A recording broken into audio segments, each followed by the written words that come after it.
İsmail Hakkı Bursavi, Ruhul Beyan, Hikayeler hem Nasihatler. İzgi Kur'an'ın bik küp tefsirleri var, ama Ruhul Beyan kibikleri başka mügayin yoktur. Bu, köngülnün en nişke kıllarında tibrete alırlık, bik matur hikayeler hem nasihatler jayılması. Әлеге əsərinin үзенчәлеге Qur'an ayetlerinin мәгънәсен яки шушы аятlardan чыккан нәтиҗәләрне аңлата торган кыссалар китерелүе.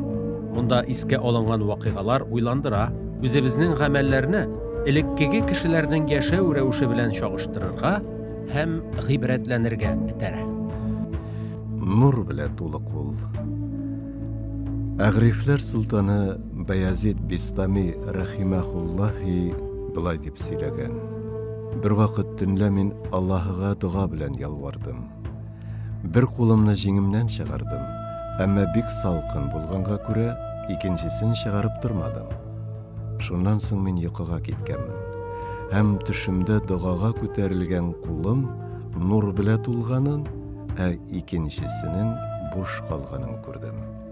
Мин Аллаһыдан: "Я Аллаһым, я Аллаһым, нигә минем икенче кулым буш?" дип сорадым.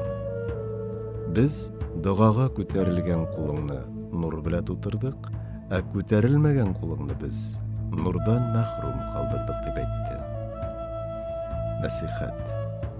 Кешегә никадәр генә авыр булса да, ул гыйбадәтен кылырга тиеш.